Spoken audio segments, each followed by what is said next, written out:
우리 시온 찬양대를 위해서 다시 한번 박수 한번 해주시죠. 여러분들 주의 이름으로 진심으로 사랑합니다. 오늘도 하나님의 은혜와 축복이 함께 하시기를 주님의 이름으로 축원을 드립니다.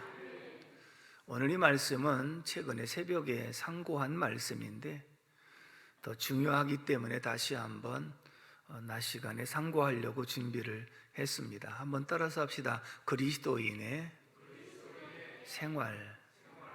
그리스도인의 생활에 대해서 말씀을 준비했는데요.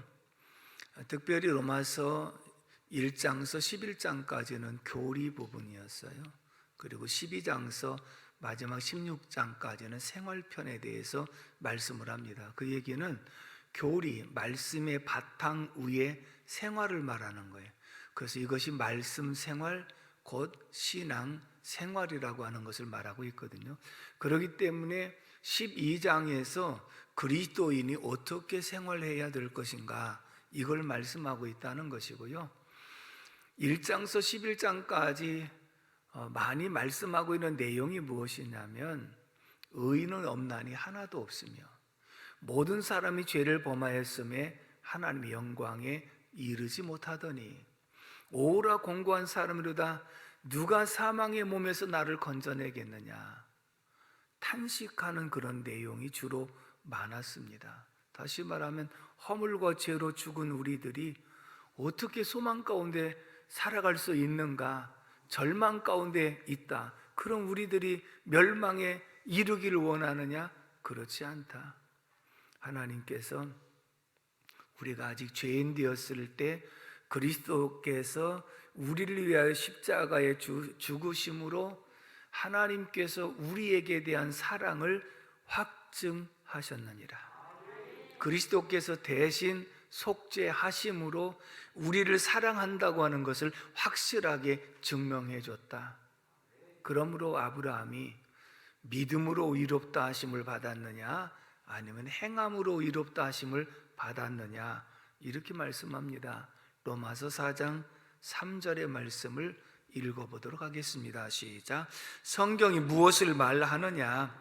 아브라함이 하나님을 믿음에 그것이 그에게 의로 여겨진 바 되었느니라. 아브라함이 행함으로 구원을 얻은 것이 아니라 믿음으로 의롭다고 일컬음을 받게 되었느니라, 이렇게 말씀을 하고 있거든요. 다시 말하면 오늘 저와 여러분들이 의롭다고 일컬음을 받은 것, 죄사함 받고 구원함을 얻은 것은 우리의 행위 때문에가 아니라 그리스도께서 우리를 대신하여 십자가에 못 박혀 죽으시고 장사한 지 사흘 만에 부활하셨던 이 사실을 믿음으로 말미암아 의롭다함을 받은 줄로 믿습니다. 그러면서 1절에 이렇게 시작하지요. 따라서 합시다. 그러므로라고 하는 이 얘기는 11장까지 우리가 말할 수 없는 죄인 중에 괴수다. 그런데 우리가 구원함을 얻은 것은 행함이 아니라 믿음으로 말미암아 의롭다함을 받았다. 그렇다면 믿음으로 의롭다 하심을 받은 우리들은 어떻게 살아야 될 것인가? 그러므로 어떻게 살아야 될 것인가? 그래서 12장서부터 그리스도의 생활에 대해서 말씀을 하고 있습니다. 물론 이 말씀에 보면 하나님과의 관계를 어떻게 해야 될 것인가, 교회 생활을 어떻게 해야 될 것인가, 이웃과의 관계를 어떻게 해야 될 것인가, 사회와의 관계를 어떻게 해야 될 것인가, 이렇게 다양하게 말씀을 하고 있는데 그 가운데 가장 중요한 핵심적인 두 가지, 첫째는 하나님과의 관계, 두 번째는 사람과의 관계, 이 두 가지를 함께 생각해 보려고 합니다. 첫 번째 따라서 합시다. 하나님과의 관계. 이 말씀은 신앙생활하기 전 나의 중심으로 살아갔다고 한다면 이제 믿음으로 신앙생활을 시작했으면 나 중심이 아닌 하나님 중심으로 살아야 되지 않느냐. 그러니 그리스도인이 되었다면 하나님과의 관계를 어떻게 맺으며 살아갈 것인가, 1절을 다 같이 읽어봅니다. 시작. 그러므로 형제들아, 내가 하나님의 모든 자비하심으로 너희를 권하노니 너희 몸을 하나님이 기뻐하시는 거룩한 산 제물로 드리라. 이는 너희가 드릴 영적 예배니라. 아멘. 너희 몸을, 우리의 몸을 하나님이 기뻐하시는 거룩한 산 제물로 드리라. 이것이 너희가 드릴 영적 예배니라. 이렇게 말씀을 하고 있습니다. 너의 몸을 전 인격적으로 하나님 앞에 드려야 된다. 우리의 몸과 삶의 전체를 이 산 제물로 드리는 것이 영적 예배니라. 가장 합당한 예배니라. 그리고 산 제물이라고 하는 것은 구약의 제사를 지내려고 하게 되면 제물이 반드시 필요했어요. 양이라든지 소라든지 염소라든지 하나님이 정하신 그런 예물을 가지고 가서 제사장 앞에 가서 회개하고 그 제물을 죽여 가지고 하나님 앞에 피도 번제단에 뿌리고 이 번제단에 이것을 불살라서 번제로 드리는 이런 제사가 행해졌던 것처럼 구약에서는 제물을 가지고 가서 제사를 지낸 것처럼 신약에서는 너희들 자신이 살아있는 제물이다. 근데 제단 앞에 가서는 산 제물로 하나님 앞에 드려라. 그 말은 너희가 너의 중심으로 살았다 할지라도 하나님 앞에서 너의 모든 자아를 죽이고 자기 중심을 바꿔서 하나님 중심으로 하나님께 온전하게 맡기는 것. 제물은 죽었거든요.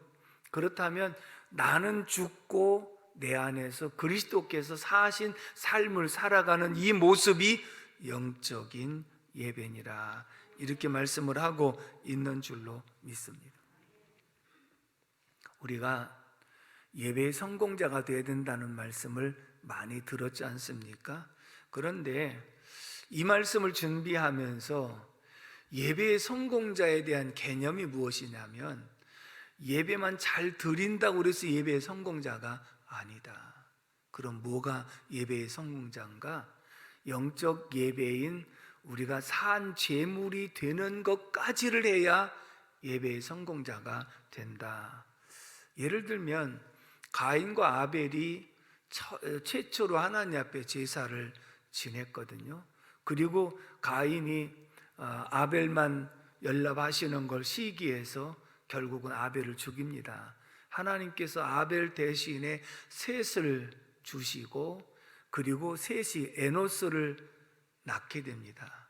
그때 에노스가 한 일이 창세기 4장 26절에서 말씀하고 있는데요. 창세기 4장 26절 읽어봅니다. 시작. 셋도 아들을 낳고 그의 이름을 에노스라 하였으며 그때에 사람들이 비로소 여호와의 이름을 불렀더라. 에노스도 여호와의 이름을 불렀다는 얘기는 예배를 드렸다는 말이거든요. 그러면서 노아도 예배를 드리고 아브라함도 예배를 드리고 이삭도 예배를 드리고 야곱도 예배를 드리고 그리고 이스라엘 백성들도 예배를 드리고 다윗도 예배를 드리면서 계속 다 믿음의 사람들은 예배의 성공자가 분명히 되었다고 하는 것을 보여주고 있거든요. 근데 오늘 우리들도 예배를 잘 드리고 있잖아요. 주일 낮 예배, 저녁 예배, 그 다음에 수요 예배, 금요철야 예배, 때로는 구역 예배 이러면서 예배를 쭉 지금까지 드려왔다는 거예요. 그런데 이런 시간을 정해놓고 예배만 드렸다고 해서 예배의 성공자가 되느냐? 반쪽만이라는 거예요. 그리고 어떤 예배? 하나님이 기뻐하시는 거룩한 산 제물이 되는 예배, 이걸 말씀을 하고 있거든요. 그 얘기는 뭐냐면 예배에는 두 가지가 있는데 하나는 따라서 의식적인 예배. 의식적인 예배는 우리가 지금 현재 드리고 있는 예배예요.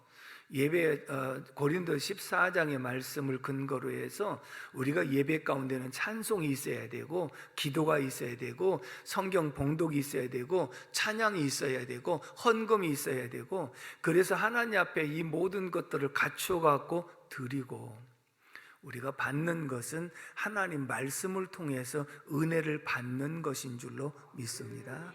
이것을 가리켜서 의식적인 예배라 그렇게 말하거든요. 그러면 우리가 예배의 성공자 가운데 이런 의식적인 예배만 다 드렸다고 해서 예배의 성공자가 되느냐? 그렇지 않다는 거예요. 이런 의식적인 예배가 반드시 필요하다. 그런데 이 의식적인 예배를 통해서 은혜를 받고, 그리고 마음에 평안하고 마음의 기쁨을 얻고, 그리고 이런 거룩한 마음으로 집으로 돌아가서 집에서도 예배드리는 자의 모습과 똑같이 살아가고, 직장에 가도 예배드리는 자의 모습과 똑같이 살아가고, 그리고 다시 주님 앞에 나와서 예배드리는 이런 모습이 영적 예배니라. 의식적인 예배 가운데 은혜 받고 산 제물이 되어 돌아가서 예배자와 똑같은 삶을 살아가는 것이 영적 예배니라. 결론을 먼저 말씀을 드리면, 따라서 합시다. 예배자가 이런 말씀 갑자기 제가 생각이 한번 따라서 합시다. 예배가 삶이 되고 삶이 예배가 되는 것이다. 이 말씀을 여러분들 주목을 하시기 바랍니다. 그러니까 예배가 삶이 되고 삶이 예배가 되는 것이다. 이걸 지금 말씀을 하고 있거든요. 이렇게 적용을 한번 해 드리도록 하겠습니다. 우리들이 처음에 예배당에 나오면 기도부터 하잖아요. 기도할 때 뭐라고 기도합니까? 가만히 생각하니까 한 주간의 삶 속에 내가 잘못한 것이 있어요, 없어요? 네, 하나님, 한 주간도 죄만 짓다가 왔습니다. 용서해 주시고 오늘도 예배 잘 드리게 도와주세요 하고 그렇게 기도했어요. 그러면 예배를 잘 드리고 돌아가서 예배가 삶과 같이 생활을 해야 되는데, 한 주간 다시 있다 교회 와서 기도하기를, 하나님, 한 주간도 죄만 짓다 왔습니다, 이렇게 한다고 한다면 예배가 삶이 되고 삶이 예배가 돼야 되는데 예배만 되었지 예배가 삶이 안 되었다는 것이거든요. 그럼 어떻게 기도해야 되느냐? 돌아와서 예배 드리려고 보니까, 하나님, 부족하지만 한 주간도 주님이 주신 은혜로 승리하며 살게 하시고, 오늘도 승리의 마음과 기쁨으로 감사함으로 주님 앞에 예배 드릴 수 있게 하셔서 감사합니다. 오늘 예배가 하나님 기뻐 받으시는 예배요, 은혜 받는 예배가 되게 하여 주시옵소서. 이렇게 기도하는 것이 예배가 삶이 되고 삶이 예배가 되는 이러한 삶의 모습을 분명하게 말씀해 주고 있는 줄로 믿습니다. 또 한 가지 적용을 먼저 해드리면, 예배 드릴 때 교회 안에서 성도들의 모습은 다 거룩한 모습이고 천사의 모습입니다. 여러분, 지금 예배 드리면서 여러분들이 혈기 부리는 사람 있습니까? 큰 소리 치는 사람 있습니까? 욕하는 사람 있습니까? 아무도 없어요. 찬송도 거룩거룩하게 불렀어요. 그리고 정말 경건한 모습으로 지금 예배를 드리고 있어요. 그러니까 예배 드릴 때 우리의 모습은 다 거룩한 천사의 모습입니다. 이것이 바로 예배자의 모습이라고 한다면, 그러면 삶이 곧 예배가 되어야 된다고 하는 말씀은, 내가 집으로 돌아가서 직장에 가서 이웃에 가서 예배 드릴 때 나의 모습을 똑같이 가지고 살아가는 모습이 예배가 삶이 되는 모습인 줄로 믿습니다. 그런데 교회 안에서 예배 드릴 때 내 모습은 천사였는데, 집에 들어가서 아이들이 마음에 안 들게 해놓는다고 소리를 치면서 호랑이로 바뀌고, 직장과 이웃에 가서 갑자기 사자로 바뀌고, 세상 믿지 않는 사람의 모습으로 바뀌어서 살아간다면 예배는 삶이 아니고 이 삶은 예배가 아니라는 것이죠. 그래서 우리에게 말씀하신 것이, 하나님께서 너의 몸을 하나님 기뻐하시는 거룩한 산 제물로 드리라, 이것이 영적 예배니라. 이 영적 예배는 우리가 예배 끝나고 밖에 나가서 살아가는 삶의 모습인데, 제물과 같이 죽은 모습인데, 그럼 어떻게 살아야 되느냐? 내가 예배드리면서 내 몸은 죽고 내 안에서 그리스도께서 사신 삶의 모습으로 나는 죽고 성령이 나를 지배하셔서 성령의 인도를 따라 집으로 가고 직장으로 가고 이웃으로 가면서 성령의 인도를 따라 살아가는 모습이 예배가 삶이 되고 삶이 예배가 되는 줄로 믿습니다. 에스겔서 47장에 성전 동편 문에서부터 물이 흘러와 일천정지 가서 건너게 하시니 발목에 이르고 그 다음에 무릎에 이르고 또 무릎에 허리에 이르고 그리고 헤엄할 물에 이르더라. 다시 말하면 발목의 정도에는 자기 마음대로 걸어갈 수 있습니다. 무릎도 마찬가지입니다. 그러나 헤엄할 물은 물 힘에 의해서 딸려가는 것처럼 내 힘으로 사는 것이 아니라 성령의 힘으로 사는 것, 내 안에서 내가 사는 것이 아니라 그리스도께서 사신 것. 어디서? 의식적인 예배를 드리면서 말씀 받고 은혜를 받고 내 모든 것을 맡기고 하나님이 나를 인도해 주시기를 바라는 이러한 마음으로 충만한 은혜를 받고 그 은혜의 마음으로 기쁜 마음으로 평안한 마음으로 돌아가서 식구들과 평안하게 지내고 기쁨으로 함께 나누고 그리고 위로해 주고 그러면서 내가 세상에서 이 은혜 받은 대로 살아가는 모습을 보면 그게 곧 삶이 예배가 되는 것인 줄로 믿습니다. 이렇게 생각해 보십시오. 저와 여러분들이 신앙생활을 지금까지 해오면서 내가 언제 변화가 되었는지 생각해 보면 예배 드리면서 변화가 된 줄로 믿습니다. 때로는 철야 기도를 통해서, 때로는 새벽 기도를 통해서, 때로는 주일날 예배를 통해서 예배를 드리면서 은혜를 받고 주님을 만나고 보니 내 삶이 바뀌었어요. 그러니까 이 삶이 바뀌어서 내가 바뀐 삶을 살아가는 모습이 곧 예배였어요. 아멘이십니까? 근데 우리에게 이 의식적인 예배가 지속적으로 필요한 이유가 무엇이냐면 은혜 받은 마음으로 6일 동안 살아가다 보니 힘든 일도 만나고 원치 않은 일도 만나다 보니까 혈기도 올라오고 내 자아가 또 살아서 움직이는 이러한 모습을 볼 때 기도하면서 누르기도 하지만 저녁 예배도 나와서 또 은혜 받고 힘을 얻어서 가고 그래도 또 부족하니까 수요 예배도 와서 은혜 받고 은혜로운 마음으로 가고 또 부족하니까 철회에 와서 은혜 받고 은혜 받은 마음으로 돌아가면 우리의 삶이 예배가 되는 줄로 믿습니다.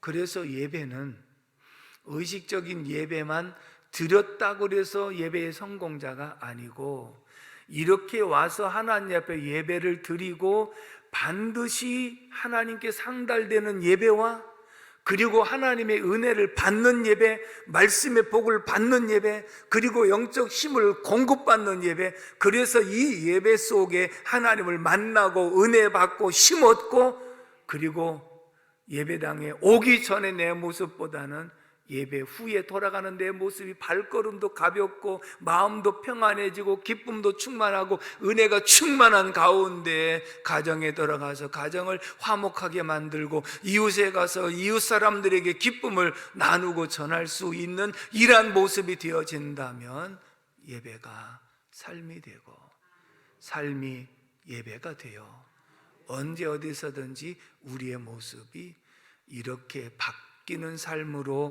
되어지는 줄로 믿습니다.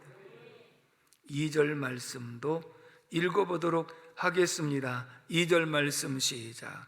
너희는 이 세대를 본받지 말고 오직 마음을 새롭게 함으로 변화를 받아 하나님의 선하시고 기뻐하시고 온전하신 뜻이 무엇인지 분별하도록 하라. 아멘. 이 말씀에 보면 너희는 이 세대를 본받지 말고, 그렇죠? 이제 우리는 예배 드릴 때는 세대 본받지 않아요. 그리고 돌아가서 내가 생활을 할 때 이 세상에 살고 있기 때문에 이 세상의 풍속을 따라서 이 세상의 문화를 따라서 살아갈 수 있는 소지가 있다는 거예요. 그렇기 때문에 뭐예요? 너의 마음을 새롭게 함으로 변화를 받아. 우리의 마음을 새롭게 변화를 받아야 예배가 삶이 되고 삶이 예배가 되는 줄로 믿습니다. 어떻게 변화가 되느냐? 하나님의 말씀과 기도로 변화가 돼요. 우리의 삶이 내 중심으로 살았다고 한다면 하나님 앞에 예배드리면서 하나님 중심으로 바뀌었고 말씀 중심으로 바뀌어서 이 속에 은혜를 받고 집으로 돌아갈 때에는 오늘 주신 이 말씀을 마음판에 새기면서 이것이 하나님의 뜻이야, 이것이 하나님께서 말씀하신 뜻이라고 분별하고 그 말씀을 부여잡고 가면 믿음의 주 온전케 하신 예수를 바라보고 나가는 것이기 때문에 집에 가서도 그 말씀 묵상하고 주야로 말씀을 묵상하는 자가 복이 있는 줄로 믿습니다. 그래서 하나님이 선하시고 기뻐하시고 온전하신 뜻이 무엇인지 분별하도록 하라. 우리가 살아가면서 내 생각과 내 마음대로 살아가는 것이 아니라 항상 말씀을 묵상하면서 하나님의 뜻을 분별하고 그 뜻대로 살아가는 이 삶 자체가 예배가 삶이 되고 삶이 예배가 되는 그러한 모습임을 우리에게 말씀해 주고 있습니다. 이 말은 예배와 우리의 생활이 일치가 돼야 된다. 이것은 마음의 변화를 받아 내적인 변화와 그리고 생활의 변화가 있는 외적인 변화가 동시에 일어나야 예배가 삶이 되고 삶이 예배가 될 수 있다는 것을 보여주고 있는 줄로 믿습니다. 너희는 세상의 빛이라 주님 말씀하셨습니다. 주님은 참빛이요, 우리는 주님에게 빛을 받아 그 빛을 발하는 반사체와 같은 빛이라 그랬거든요. 또 우리는 등대와 같다 표현을 했어요.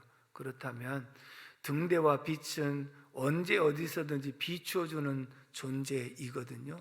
그런데 내가 교회에 와서 거룩한 모습에서는 분명히 빛의 역할을 하고 있어요.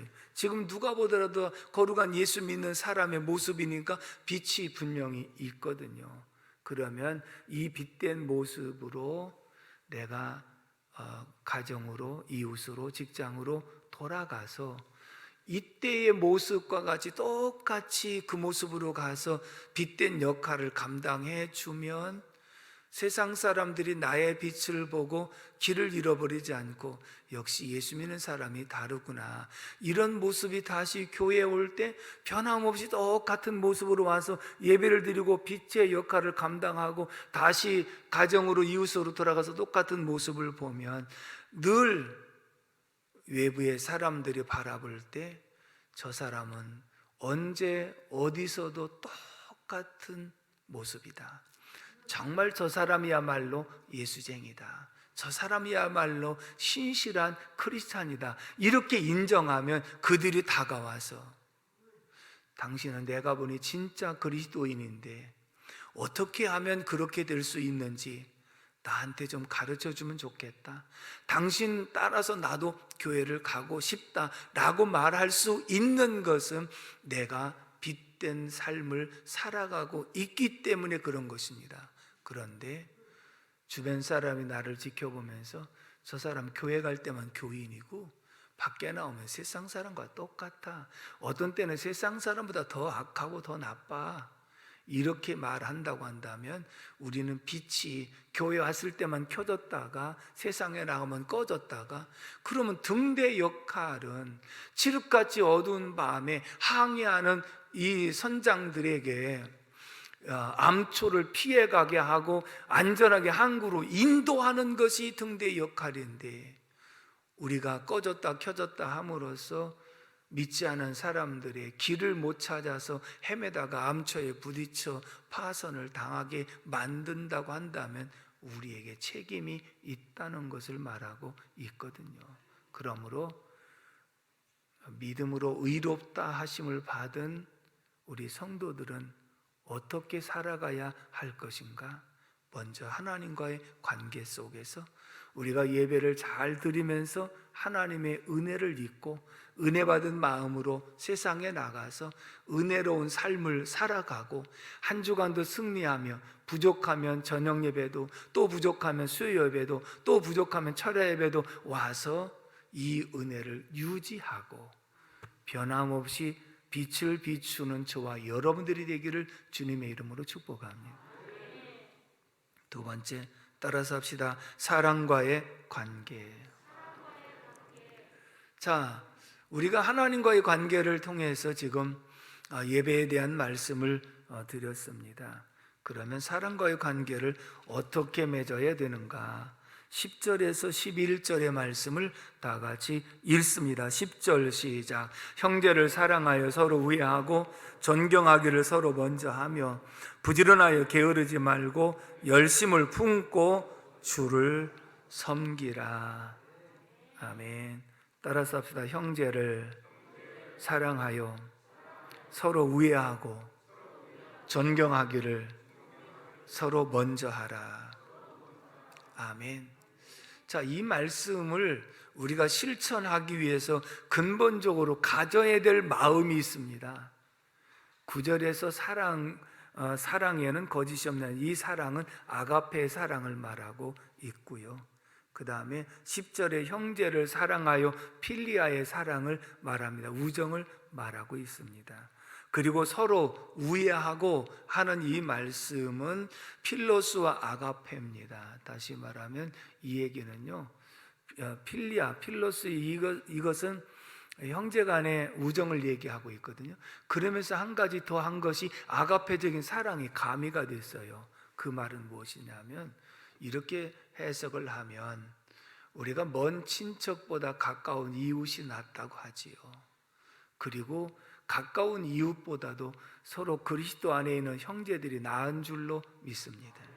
그렇다면 우리가 가족들은 한 피를 나눴기 때문에 다른 이웃보다도 훨씬 더 가까운 사이라고 한다면, 우리는 그리스도 안에서 한 형제와 자매가 된 사이라고 한다면 이 속엔 아가페적인 사랑도 있고 가까운 이웃과 같은 우정도 있지 않느냐. 그러니 우리 속에는 아가페의 사랑으로 한 피 나눈 형제 자매를 사랑하는 마음과 그 다음에 우정을 나누는 친한 친구와 같은 이러한 사랑으로 함께 이웃을 사랑하는 모습이 사람 사랑하는 기본적인 모습임을 우리에게 나타내주고 있는 줄로 믿습니다. 어떻게 이렇게 사랑할 수 있는가? 우리가 예배에 나와서요, 하나님의 은혜를 받아요. 그런 마음이 평안해져요. 기쁨이 있어요. 사랑이 있어요.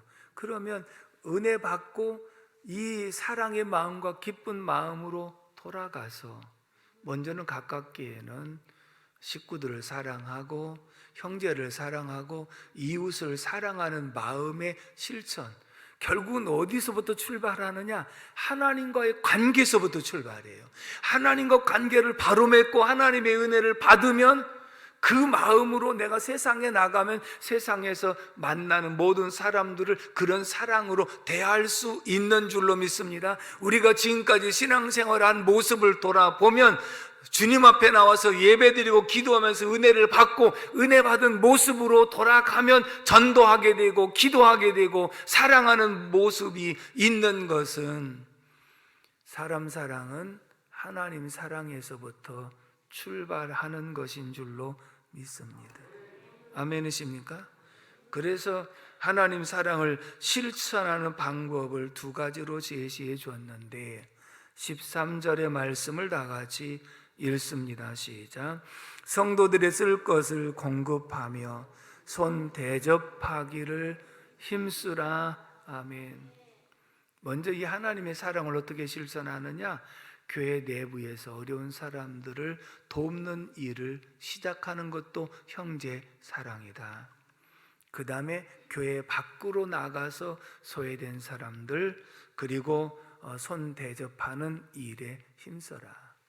이 말씀은요, 먼저 가정에서 부모를 공경할 줄 아는 사람은 이웃 어른을 공경할 줄 안다고 그랬죠.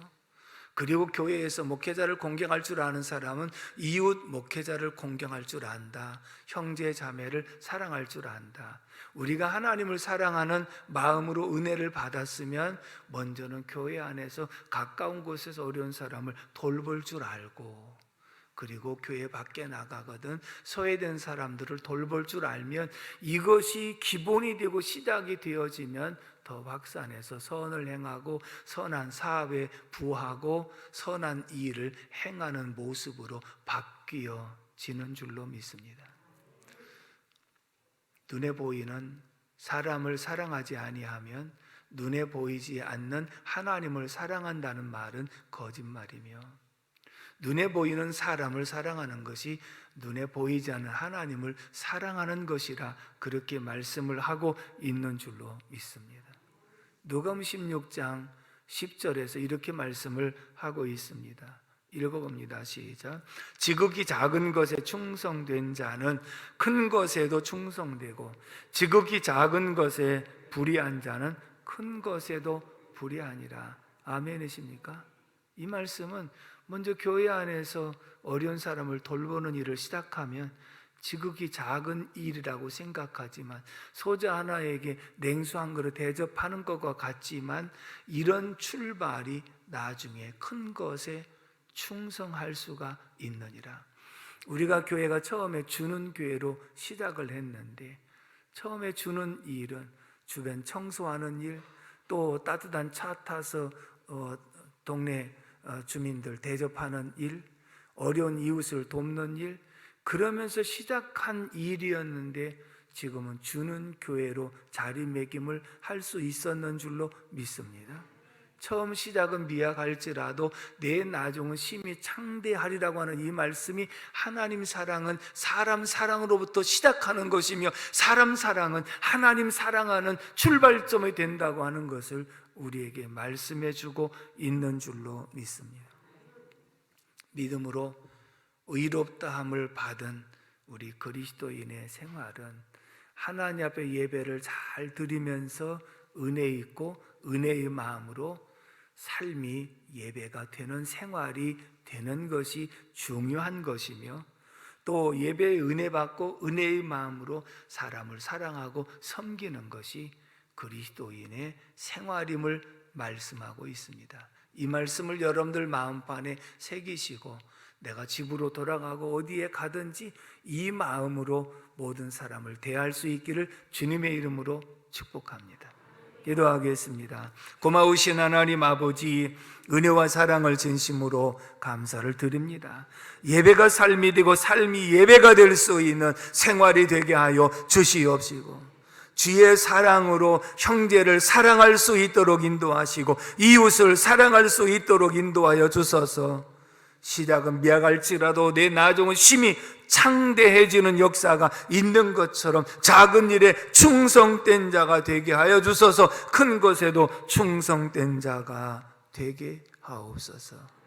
감사하고 예수님의 이름으로 기도 올리옵나이다. 아멘.